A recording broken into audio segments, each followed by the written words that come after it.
Jack landed the small plane on a narrow strip of cleared land between pine trees. The wheels bumped twice before settling on the rough ground. "This is as far as I go," he said, cutting the engine. "Blue Valley is about 30 miles that way." He pointed west.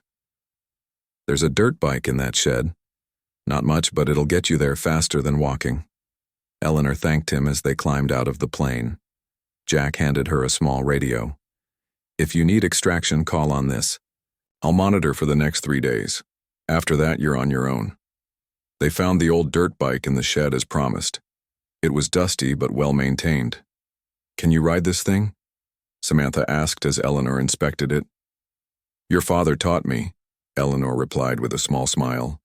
"Hold on tight." The dirt bike carried them along forest trails and old logging roads. The sun was setting by the time they reached the outskirts of Blue Valley. It was smaller than Pinewood, just a handful of buildings clustered in a valley surrounded by towering mountains. "Where do we find Nate Rogers?" Samantha asked as they hid the dirt bike in some bushes and continued on foot. Eleanor pulled out the map with the coordinates. "According to this, his place is about 2 miles outside town, up that ridge." She pointed to a wooded slope to the north. They walked through the small town quickly, keeping their heads down. No one paid them much attention, just 2 tired travelers passing through. They bought some food at a small grocery store and filled a water bottle before heading north. The path grew steeper as they climbed the ridge. In the fading light, Samantha could make out a cabin ahead, nestled among the trees. Smoke rose from its chimney. "That must be it," Eleanor said, her voice tense with anticipation. As they approached, the cabin door opened. A man stood silhouetted against the warm light from inside. He held a shotgun pointed in their direction. "That's far enough," he called out. "Identify yourselves." Eleanor stepped forward. "Nate, it's Eleanor Grant, and Alan Wright's daughter." The man lowered his gun slightly. "Eleanor, my God, I thought you were dead."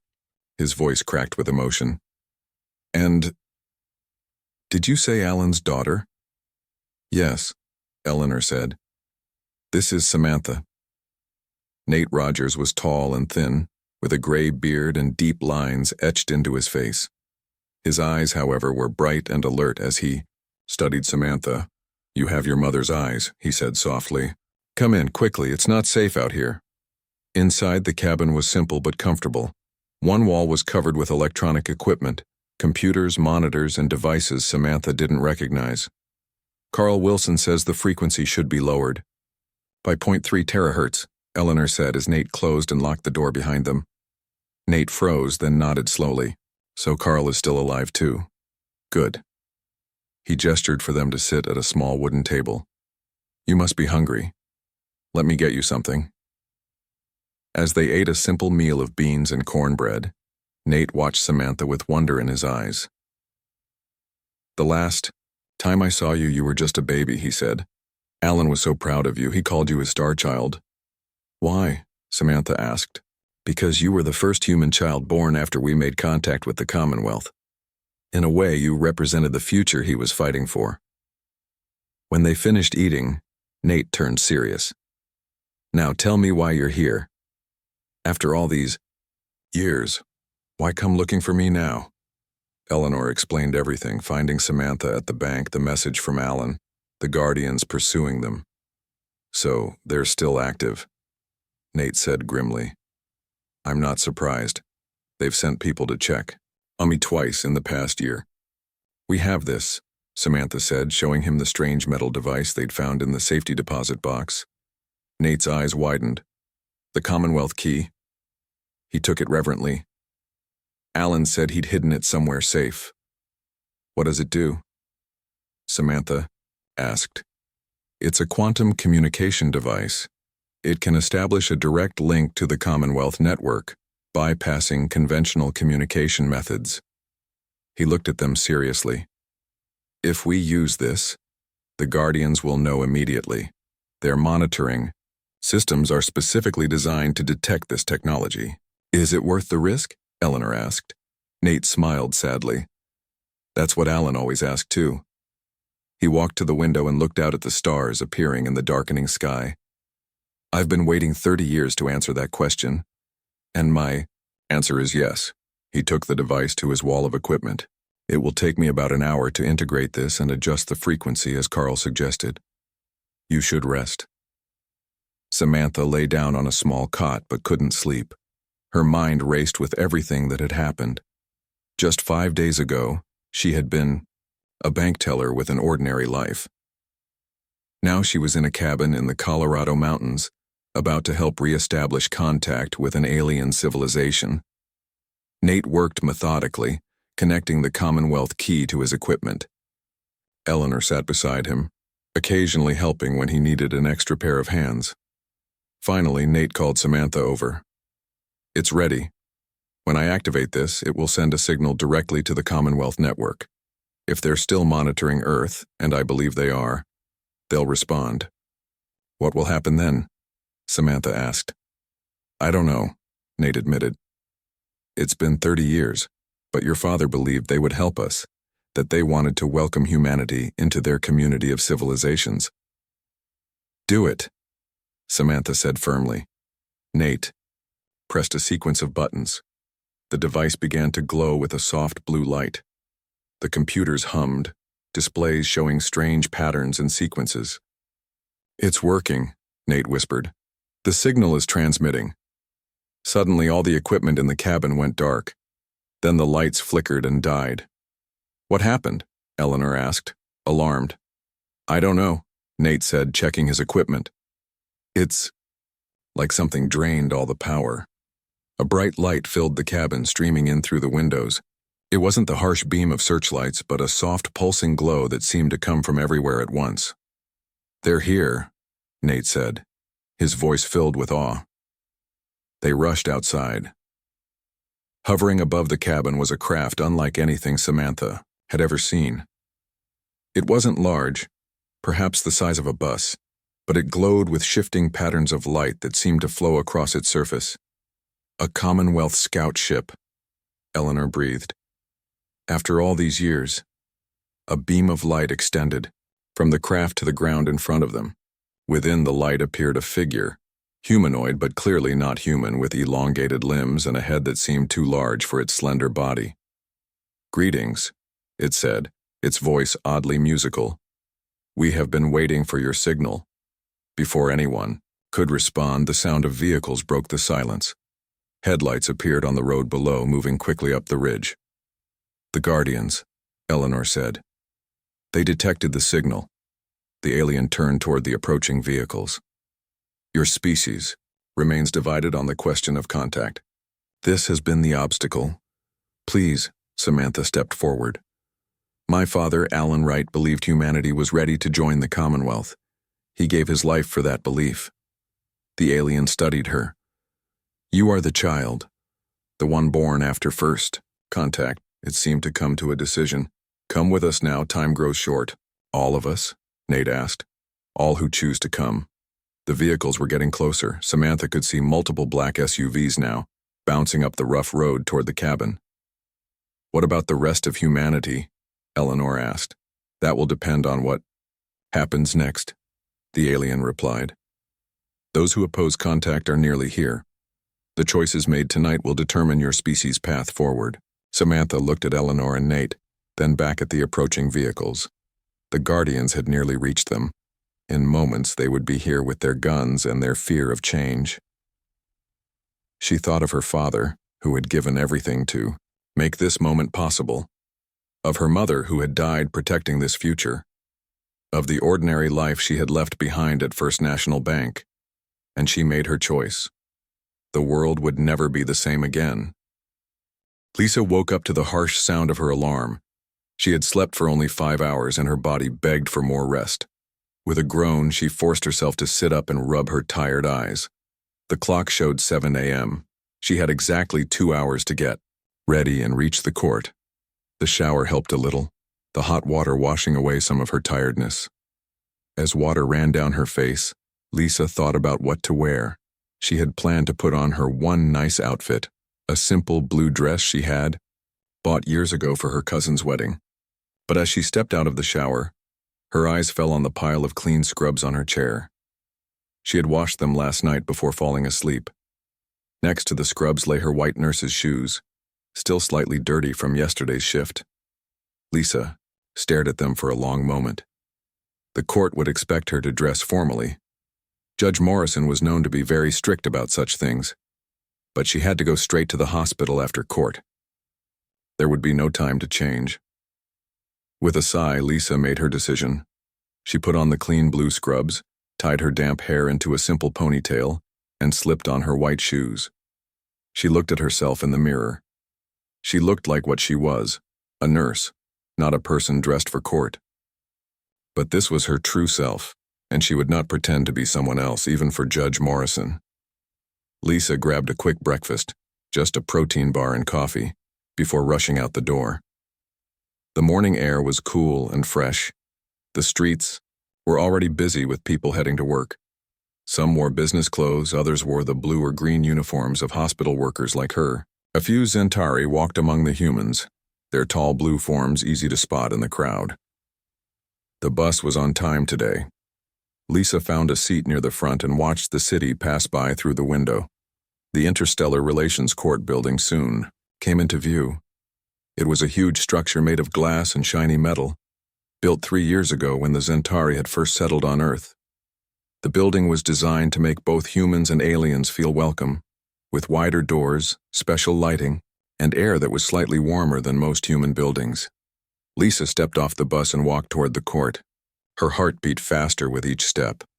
Other people were entering the building too, mostly lawyers in neat suits, government workers with ID badges, and a few Zentari in their formal scale cloaks that shimmered in the morning light. At the security check, a guard looked at her scrubs with raised eyebrows but said nothing as he checked her court order. Lisa was directed to courtroom 3, a large room on the second floor. The courtroom was already half full when Lisa entered. People turned to look at her and she felt very out of place in her work clothes. She saw human lawyers whispering to each other, some pointing at her scrubs. On one side of the room sat 5 Zentari representatives, their blue scales gleaming under the bright lights. Lisa recognized one of them as Healer Traz, who sometimes worked at Memorial General. Lisa found an empty seat in the back row and sat down. She checked the time, 8:53 a.m. She was early, which was good. Maybe Judge Morrison would notice that and be less harsh about her clothes. At exactly 9:00, a side door opened, and Judge Richard Morrison walked in. Everyone stood up as he entered. He was a tall man with gray hair and a serious face that looked like it rarely smiled. He wore the black robes of a judge, with the special silver pin that showed he could handle cases involving both humans and aliens. "Be seated," he said in a deep voice after he had taken his place at the high desk at the front of the room. Everyone sat down. The judge looked at some papers, then up at the room. His eyes moved slowly across the people until they stopped on Lisa. His eyebrows went up and his mouth turned down. "Before we begin the case of Zentari Medical Council versus Earth Alliance Healthcare Board, I see we have an issue to address," Judge Morrison said. "Would Nurse Lisa Daniels please approach the front?" Lisa's stomach tightened. She stood up slowly and walked to the front of the courtroom. The floor seemed to stretch on forever, and she could feel everyone watching her. When she reached the small area in front of the judge's desk, she stopped and looked up at him. "Ms. Daniels," the judge said, looking down at her from his high seat, "this is a court of law, not a hospital ward. Your appearance is not appropriate for these proceedings." Lisa opened her mouth to explain, but the judge held up his hand to stop her. "I did not give you permission to speak," he said sharply. "You were ordered to be here at 9:00 a.m. It is now 9:17. Lisa looked at the clock on the wall. It showed 9:02. She had not been late. The judge must have seen her confusion because his frown deepened. "My courtroom clock is the official timekeeper here," he said, pointing to a small clock on his desk that Lisa could not see clearly. "You are late and you are dressed in work clothes. This shows great disrespect for this court and these important proceedings." The room was completely silent now. Lisa could hear her own heart beating. From the corner of her eye, she saw the Zentari representatives leaning toward each other, talking quietly. Their translator devices turned their words into soft whispers that Lisa could not make out. The Zentari have traveled far to be here today, Judge Morrison continued. Their medical council has raised serious concerns about your treatment of Ambassador Krell. This is a matter that could affect relations between our species. Yet you appear as if you have just walked off a hospital floor. That was exactly what she had done yesterday, Lisa thought. But she kept quiet. The judge was not finished. Perhaps on Earth, standards have dropped, he said, his voice getting louder. But in my courtroom we maintain proper respect and follow proper rules.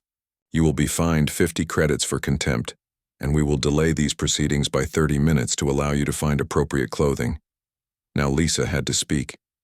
Your Honor, I don't have. That will be 75 credits for speaking. Without permission, Judge Morrison cut in. Do you wish to make it 100? Lisa pressed her lips together. Her face felt hot with anger and shame. The judge seemed to take her silence as agreement. Court officer, he called to a man standing by the wall. Please escort Ms. Daniels out and direct her to where she might find suitable attire. We will resume at 9:45. The court officer stepped forward, motioning for Lisa to follow him. As she turned to leave, Lisa caught the eye of healer Traz among the Zentari. The alien healer was watching her with what looked like interest, her head tilted slightly to one side. Lisa followed the officer into the hallway, her mind racing. Where was she supposed to find different clothes? She had no money for new ones, and no time to go home. And even if she could change, would she be able to make it to her hospital shift on time? The whole situation seemed impossible. Lisa stood in the hallway outside the courtroom, her hands shaking with anger and stress. The court officer looked at her with a mix of pity and awkwardness. There's a clothing store 2 blocks down, he said, pointing toward the building's exit. But it's expensive. Court gift shop might have some basic shirts and pants, though. Lisa checked her watch. It was 9:10 a.m. Even if she ran to the store, bought clothes and changed, she would barely make it back by 9:45, and she had exactly 43 credits in her account until payday. Not enough for new clothes and the fine. Thank you, she said to the officer. But I'm not going to change. The man looked surprised. Ma'am, the judge was clear. He won't let you back in dressed like that. Then he'll have to throw me out again, Lisa said, her voice stronger now. She thought about all the patients she had treated in the past week, all the lives she had helped save. She thought about Ambassador Krell, who had thanked her deeply for saving his life. And she thought about her scrubs, not just clothes, but a symbol of who she was and what she stood for. She walked to a bench in the hallway and sat down. For the next 30 minutes she would wait. She would not run around trying to find new clothes just because a judge didn't like how she looked. Lisa closed her eyes, using the time to rest. At exactly 9:43, the court officer came back. He looked nervous. Ms. Daniels, they're about to restart. Did you find anything to change into? Lisa stood up and straightened her blue scrubs. No, sir. I'm wearing my uniform and I'm ready to testify. The officer sighed. The judge won't like this. I know, Lisa said simply. They walked back into the courtroom together. All eyes turned to Lisa as she entered.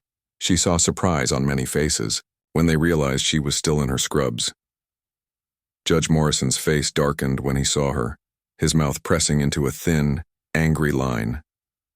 Ms. Daniels, he said, his voice cold. I see you have chosen to ignore the court's direction. Lisa walked to the front of the room again and stood tall. This time she felt less afraid. She had made her choice, and she would face whatever came next. Your Honor, she began.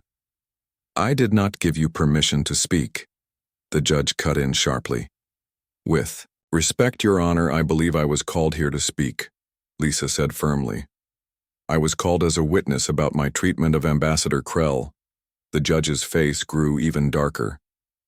You are testing my patience, Ms. Daniels. I directed you to change your attire out of respect for this court. And I respectfully declined, Lisa replied. She could hear small gasps from people in the room. No one spoke to Judge Morrison this way. I need to explain why.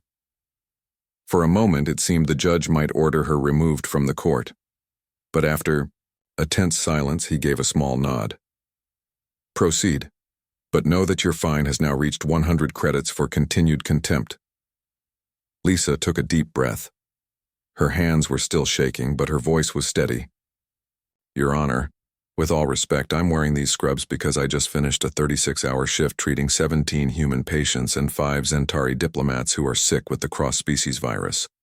I had exactly 8 minutes to shower before coming here, and I will be returning to the hospital immediately after this testimony to begin another shift. The courtroom had gone completely silent. Even the Zentari had stopped their quiet conversations. These scrubs, Lisa continued, gesturing to her blue uniform, represent my promise to save lives, any life, human or Zentari. 3 days ago, when Ambassador Krell began showing symptoms that our standard treatments couldn't help, I had a choice to make.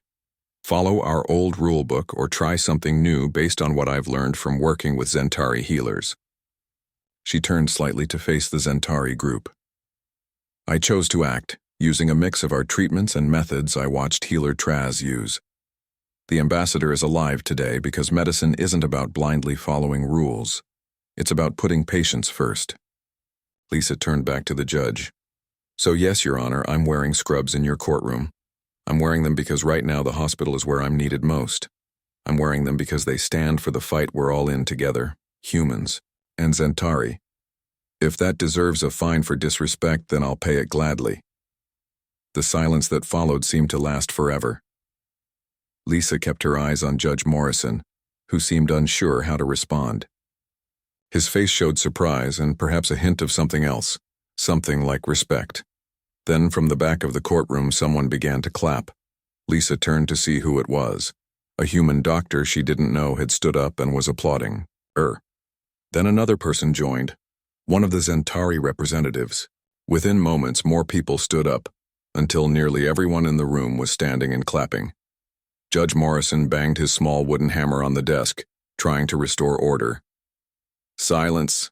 This is a courtroom, not a theater. But the clapping continued. Lisa stood still, not quite believing what was happening. She had just spoken her truth, not expecting anyone to support her.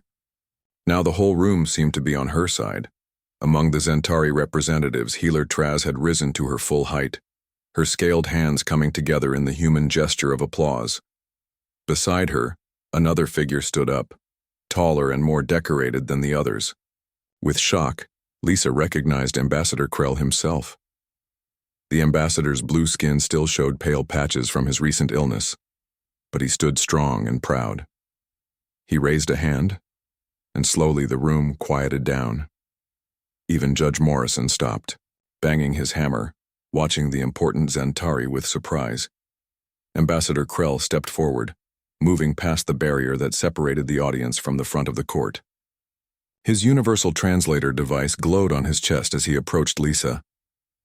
This human, he said, his deep voice made clear by the translator, saved my life when your medical council was too slow to send help. She did not wait for permission. She did not follow rules that would have let me die. She acted with both knowledge and heart.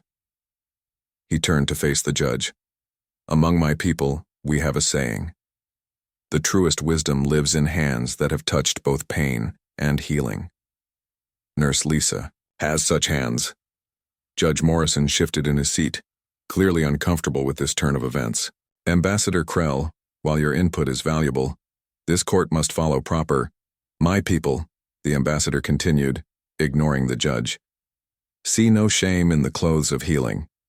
When our healers walk among us, they wear their work clothes with pride. They do not change to enter our places of law or leadership. Their healing garments remind us all that life is fragile and precious. The courtroom remained silent as the ambassador turned back to Lisa. Then, in a move that shocked everyone, he bowed deeply to her, a gesture that Zentari usually reserved for their highest leaders. The Zentari Medical Council has misunderstood, he said. This human should not be questioned. She should be honored. As the ambassador straightened up, the entire Zentari delegation rose as one and also bowed toward Lisa. The human side of the courtroom erupted in applause again, louder than before. In her blue scrubs, with her simple ponytail and tired face, Lisa stood tall, Tears filled her eyes, but she blinked them away. This was not what she had expected when she walked into court today. She had been ready to be punished, maybe even lose her job. Instead, she was being treated like a hero. Judge Morrison banged his hammer again and again, his face now red with frustration.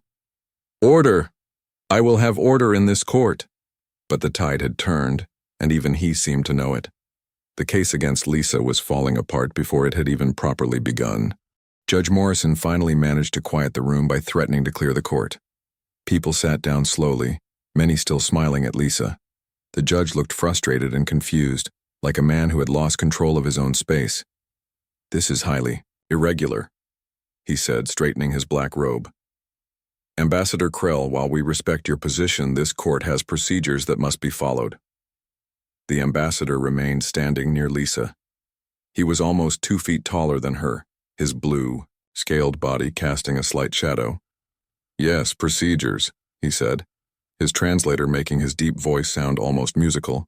"My people also value procedures, but we value life more." The judge looked at his papers, clearly trying to find his place again. "We are here to discuss whether Nurse Daniels acted properly when treating you, Ambassador. The Zentari Medical Council filed a formal complaint stating that she used unauthorized techniques. "I withdraw that complaint," said another Zentari, rising from the delegation. It was Healer Traz, her scales shimmering under the courtroom lights. "As representative of the Zentari Medical Council present on Earth, I have the authority to do so." Judge Morrison frowned. "You can't simply withdraw a formal complaint in the middle of proceedings. There are forms, processes." "Actually, Your Honor," interrupted a human woman in a neat suit standing up from the Earth Alliance side. "Under the Interspecies Legal Cooperation Treaty, Section 12, Paragraph 3, the filing party may withdraw a complaint at any time before formal judgment is rendered with immediate effect." The judge glared at the woman. "And you are?" "Susan Baker, Earth Alliance legal advisor." She replied calmly. "I believe if you check the treaty, you'll find the Zentari are within their rights." Lisa watched all this with growing surprise. People she didn't even know were standing up for her. The anger she had felt earlier had faded, replaced by a strange mix of tiredness and hope. Judge Morrison shuffled through more papers, his face getting redder by the minute. "Even if the complaint is withdrawn, there is still the matter of contempt of court regarding Ms. Daniels' inappropriate attire and behavior." Ambassador Krell moved closer to the judge's high desk. "If I may speak further," he said, not really asking permission. 3 Earth days ago I was dying. The virus that affects both our species had reached my brain. Your human doctors were unsure how to treat me because my biology is different from yours. They wanted to wait for Zentari healers to arrive from our settlement. But that would have taken hours I did not have." The courtroom was completely silent again, everyone listening to the ambassador's story. Nurse Lisa acted with courage. She had been watching our healers work. She had been asking questions, learning our ways. When she saw I was dying, she did not hesitate.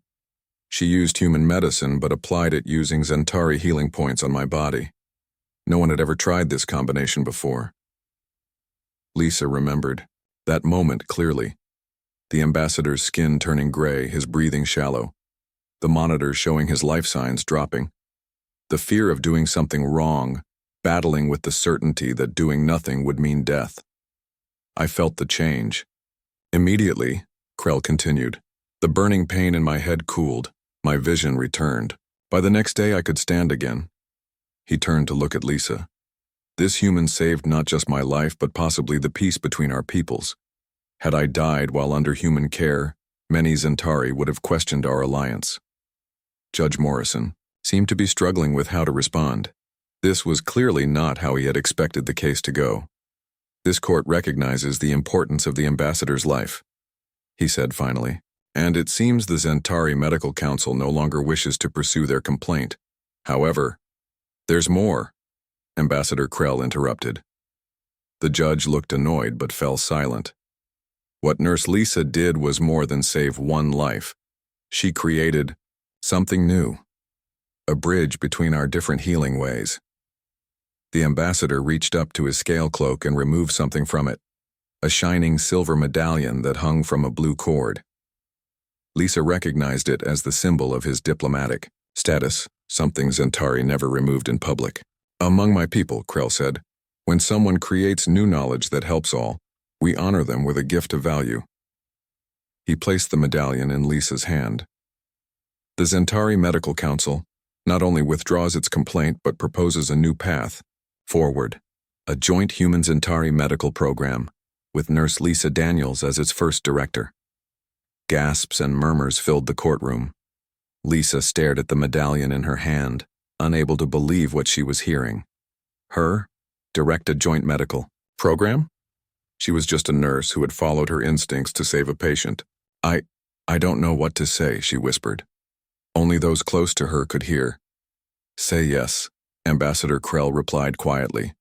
"Our peoples need healers who can see beyond old ways." Before Lisa could respond, Judge Morrison banged his hammer. Again.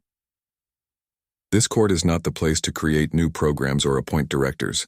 There are proper channels for such proposals." "Of course, Your Honor," said Susan Baker, the Earth Alliance advisor, standing up again. "But given this surprising turn of events, I believe it would be appropriate for the Earth Alliance Healthcare Board to reconsider its position as well."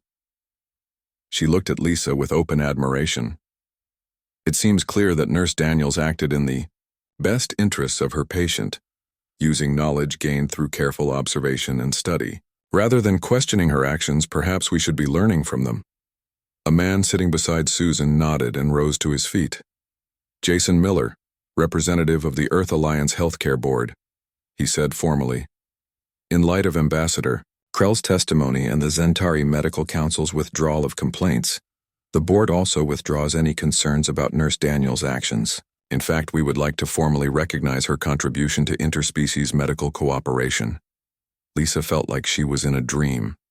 Just an hour ago, she had been scolded and fined for wearing her scrubs to court. Now, the same people who had questioned her were praising her. Judge Morrison looked increasingly unhappy but seemed to realize he was fighting a losing battle. "Very well," he said stiffly. "Given that both complaining parties have withdrawn their concerns, this case is dismissed." He looked directly at Lisa. "The contempt charges and fines are also dismissed. This court recognizes that special circumstances were at play." It wasn't quite an apology, but Lisa could see it was the best she would get from the proud judge.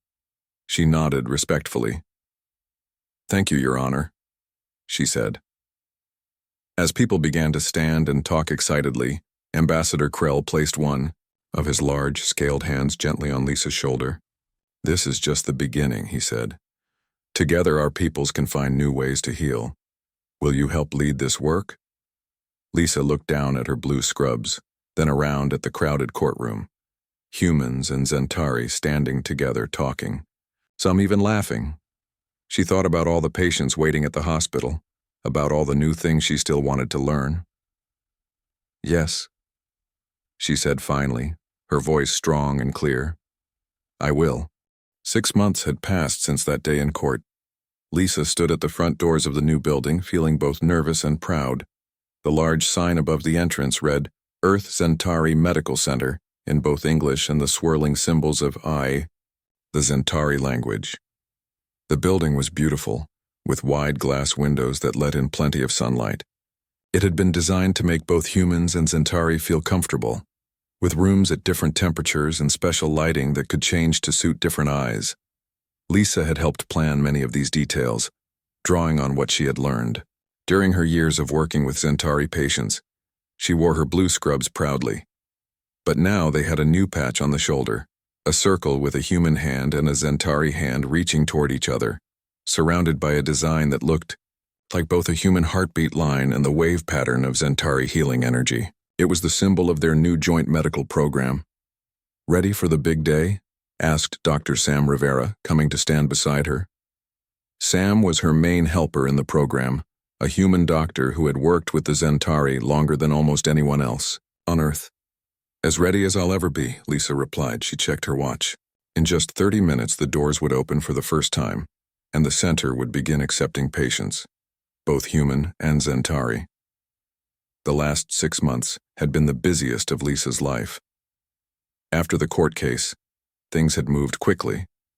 The Earth Alliance and the Zentari Council had both approved the joint medical program within weeks. Funding had poured in from both sides, eager to show their support for this new form of cooperation. Lisa had been given a team of architects, doctors, nurses, and Zentari healers to help create something that had never existed before, a true, mixed medical center that would use the best methods from both worlds. She had traveled to the main Zentari settlement 3 times to learn more about their healing ways. She had spent countless hours in meetings, planning sessions, and training programs. And now, finally, it was ready. "The reporters are already gathering," Sam said, nodding toward a group of people with cameras and recording devices standing near the main gate. "And look, some big shots are arriving too." Lisa turned to see several official cars pulling up. From the first one stepped Ambassador Krell, looking healthy and strong, his blue scales shining in the morning light. From another car came Susan Baker, now promoted to head of interspecies relations for the Earth Alliance. And from a third car, to Lisa's surprise, came Judge Richard Morrison. The judge had not spoken to Lisa since that day in court. She had heard that he was not happy about how things had turned out, feeling that his authority had been challenged. She had not expected him to come today. Lisa straightened her scrubs and walked over to greet the important guests. "Ambassador Krell, Ms. Baker, thank you for coming," she said warmly, bowing slightly to the Zentari in their traditional greeting. Then she turned to the judge. "Your Honor, this is a surprise. Welcome to our new center." Judge Morrison looked different today. His face seemed less stern, and he was not wearing his court robes but a simple dark suit. "Nurse Daniels," he said with a small nod. "Or should I say Director Daniels now? Congratulations on your achievement." Lisa was not sure how to respond. Was he being sincere or sarcastic? But before she could say anything, the judge continued. "I owe you an apology," he said, his voice lower and less harsh than she remembered. "That day in court I was too focused on rules and not enough on what really matters. It takes courage to stand up for what you believe in, especially when facing authority. You showed that courage." Lisa was speechless. Of all the things she had expected today, an apology from Judge Morrison was not one of them. "Thank you, Your Honor," she said finally. "That means a lot." The judge looked past her at the new medical center. "My daughter starts work here next week," he said. "She's a nursing student. She said she was inspired by the transcript from that day in court. Said she wants to be like the nurse who stood up to her father." He gave a small, somewhat sad smile. "I didn't tell her I was that father." Before Lisa could respond, Ambassador Krell stepped forward. "It is time, I believe," he said. "Many are waiting to see this new place of healing." They walked together toward the main doors, where a small platform had been set up for the opening speeches. More people had gathered, human and Zentari medical staff, government officials, reporters, and curious members of the public. Lisa saw some of her old colleagues from Memorial General Hospital, including Alan Reeves, who gave her a thumbs up from the crowd. As they reached the platform, Lisa suddenly felt nervous. She had prepared a speech, but looking at all the faces turned toward her, she wondered if her words would be good enough for such an important moment. Ambassador Krell seemed to sense her worry. "Speak from your heart, as you did in court," he said quietly. "That is always enough." Lisa nodded and stepped up to the speaking stand. The crowd fell silent. "6 months ago," she began, "I stood in a courtroom wearing these same scrubs, being told they were not proper or respectful. Today, these scrubs are the uniform of a new beginning in medicine, one where we learn from each other across the stars." She looked out at the mix of human and Zentari faces. "In that courtroom, I said that medicine isn't about blindly following rules. It's about putting patients first. This center stands for that belief. Here, we will use the best of human medicine and Zentari healing to help everyone who comes through these doors." Lisa touched the new patch on her shoulder. This symbol shows 2 hands reaching toward each other. It reminds us that healing is about connection. between doctor and patient, between nurse and healer, between human and Zentari. When we connect, we create something greater than either of us could create alone. She saw people nodding, both humans and Zentari. Judge Morrison was watching her with an expression she had never seen on his face before: respect. When the Zentari first came to Earth 5 years ago, many people were afraid. They looked different. They spoke differently. Their ways seemed strange to us, and ours to them. But we soon learned that we share the most important things. We love, we hope, we hurt, and we heal. Lisa gestured to the building behind her. This center is more than a place to treat the sick. It is a promise that we will face the future, together, finding new ways forward by combining our knowledge and our compassion. She took a deep breath, coming to the end of her speech. So today, as we open these doors for the first time, we are not just opening a medical center. We are opening a new chapter in the story of our two peoples. The crowd erupted in applause. Humans clapped their hands while Zentari made their own sound of approval, a gentle humming that filled the air with a beautiful tone. Lisa smiled, feeling a deep sense of rightness. This was why she had become a nurse, to help, to heal, to make a difference. As the applause faded, Ambassador Krell stepped forward with a large pair of scissors. Together, he and Lisa cut the ribbon stretching across the entrance. The Earth Centauri Medical Center is now open, Lisa announced. As people began to move toward the doors, Judge Morrison approached her one more time. "You were right," he said, simply. "Some things are more important than proper clothes or following every rule. Thank you for reminding me of that." Lisa watched him walk away, then turned to face the new medical center, her medical center. Still wearing her scrubs, she stepped through the doors, ready to begin the next chapter of her life.